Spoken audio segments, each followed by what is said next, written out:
छोटा सा शुक्राना सत्संग है। इस सत्संग की शुरुआत मैं गुरु जी के मंत्र जाप से करूँगी। ओम नमः शिवाय, शिव जी सदा सहाय। ओम नमः शिवाय, गुरु जी सदा सहाय। संगत जी, जैसे मैसेज आते हैं हमारे पास, तो वैसे बार बार मेरे पास मैसेज आ रहे थे कि पुत्र बहुत सारी चीज़ें रखी हैं, जैसे काले धागे रखे हैं, रेड धागे रखे हैं, ऐसे करके के गुरुपा ने बहुत घर की पूरी सफाई करवा दी, बहुत सारी चीज़ें उन्होंने निकलवाया।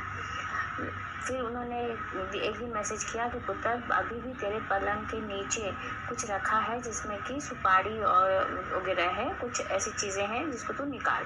तो संगत जी, मुझे समझ नहीं आया था, क्योंकि मैं हमेशा ज़्यादातर मतलब ऐसा होता है कि मैं दीवान की सफाई करती रहती हूँ, जो भी कपड़े ऐसे रहते हैं ना पुराने, डाल लेती हूँ, फिर निकाल करके उसको हटाती रहती हूँ। तो मुझे फिर भी लगा कि नहीं, गुरुपा का मैसेज आया था, एक बार देखने में क्या है, एक बार देख लेती हूँ। संगत जी, जब मैंने उसको खोला देखा तो सच में संगत जी एक पॉलीथीन में, पिंक कलर की पॉलीथीन थी, उसके अंदर लाल कपड़े में चावल, हल्दी, सुपारी, ऐसी चीज़ें बंदी थी। शायद वो पूजा वूजा का होगा या कहाँ का होगा, पता नहीं संगत जी, क्योंकि मैंने तो इतनी बार सफाई की, मुझे वो कभी नजर ही नहीं आया।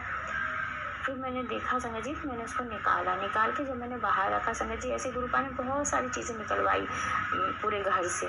तो संगत जी फिर मुझे ऐसा लगा कि इतनी सारी चीज़ें इकट्ठी हो गई हैं, तो मैं ऐसे ही रखी रहती हैं, बाहर रखी हुई हैं, तो क्यों ना मैं इनको विसर्जित करने के लिए जाऊँ, इसको विसर्जित कर दूँ कहीं अच्छी जगह पे।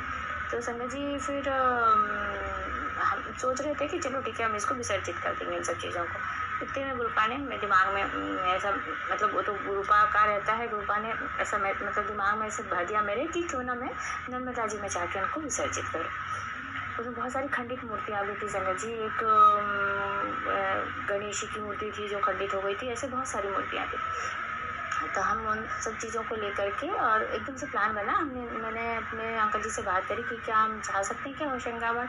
संगत जी, मैं भोपाल में रहती हूँ, तो वहाँ से हम लोग हमने प्लान किया, सुबह 4:30-5 बजे करीब हमने डिसाइड किया कि ठीक है हम लोग निकलेंगे। 8 साढ़े 8 बजे करीब हम यहाँ से निकले संगत जी, भोपाल से। और संगत जी, जब हम यहाँ से होशंगाबाद के लिए जा रहे थे, पूरे रास्ते भर इतनी सुंदर सुंदर बटरफ्लाईज, येलो कलर की, वाइट कलर की, हमारे साथ साथ चलती गई गाड़ी पे। जहाँ भी हम जैसे ऐसे उबड़ खाबड़ रास्ता या जंगल वाला रास्ता दिखता था, वहाँ गाड़ी के सामने से बटरफ्लाई निकल के जाती थी। मतलब वो पूरे टाइम गुरुपा ने अपने प्रेजेंस दिखाई कि बेटा चिंता मत कर, मैं तेरे साथ हूँ।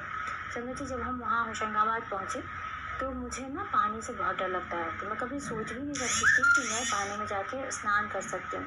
पर संगत जी, गुरुपा की महिमा तो अपरंपार है, वो तो जो सोच लेते हैं वो करवा के ही मानते हैं।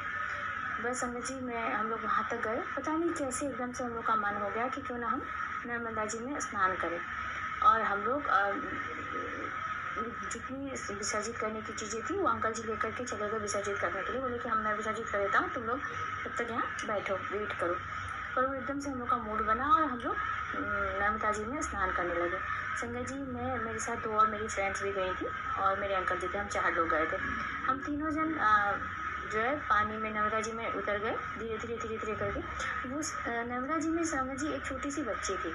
हम लोग बहुत डर रहे थे, हम सीढ़ियों पे बैठे हुए थे, मतलब सीढ़ी पे बैठे बैठे ही ऐसे पानी डालेंगे अपने ऊपर तो स्नान हो जाएगा। पर संगत जी, वो बच्ची इतने अच्छे से खड़ी थी, हाथ ऐसे फैला के बोलती है, क्यों डर रहे हो आंटी, आप आ जाओ, देखो मैं कितनी छोटी हूँ, फिर भी मैं ऐसे खड़ी हूँ, बिल्कुल डरने की ज़रूरत नहीं है, बहुत अच्छा है, नीचे साफ है, कुछ दिक्कत नहीं। उसको देख करके हमारी भी हिम्मत हुई और हम अंदर चले गए। तो संगत जी, फिर हमने स्नान किया, बहुत अच्छे से स्नान किया, बहुत मज़ा आया। हम 1 घंटे तक नर्मदा जी में डुबकी लगाते रहे, बहुत अच्छे से स्नान हुआ संगत जी। मतलब अनएक्सपेक्टेड था, क्योंकि हम कभी सोच ही नहीं सकते थे नर्मदा जी में हम उतर के स्नान भी कर सकते हैं। स्नान हुआ तो संगत जी, जब नर्मदा जी में आप जाते हो ना, तो वहाँ पे साइड में बहुत सारी मछलियाँ होती छोटी छोटी, जो कभी पाँव में बाइट कर रही थी कंटिन्यूस। तो मुझे ऐसा लगा कि पता नहीं क्या काट रही, अंदाज़ा ही नहीं लगा कि मछलियाँ भी हो सकती हैं। मैं एकदम से ऊपर आके वापस बैठ गई, मतलब मैं तो नहीं आ रही।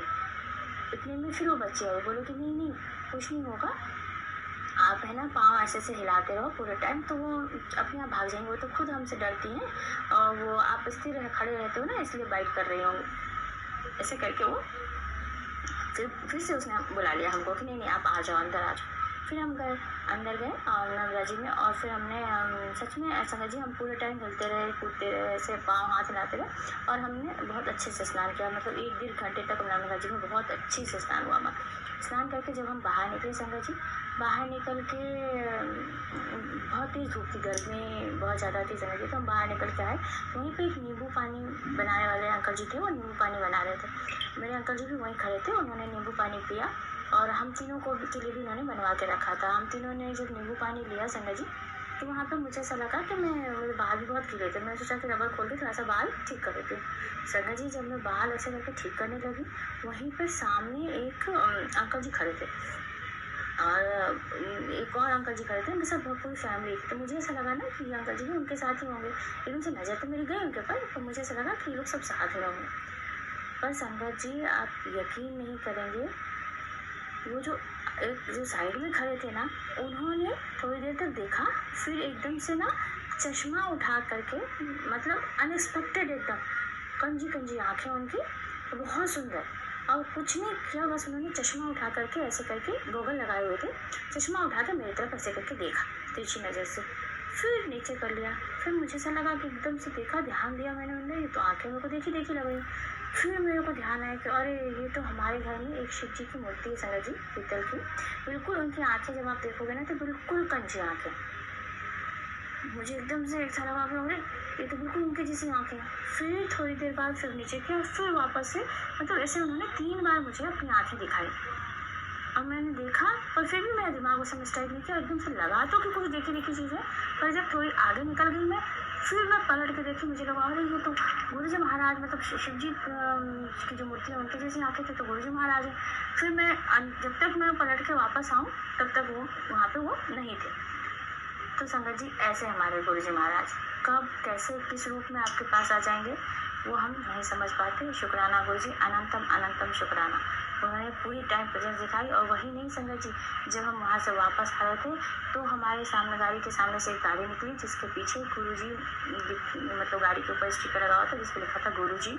और फिर उसके बाद वो गाड़ी हमारे साथ कहाँ तक आई, जब तक कि हम भोपाल में एंटर नहीं कर गए। शुक्राना गुरु जी महाराज, शुक्राना, अनंतम अनंतम शुक्राना मेरे प्यारे गुरु जी महाराज, अनंतम अनंतम शुक्राना। जितना शुक्राना करें गुरु जी महाराज का उतना ही कम। लख लख शुक्राना।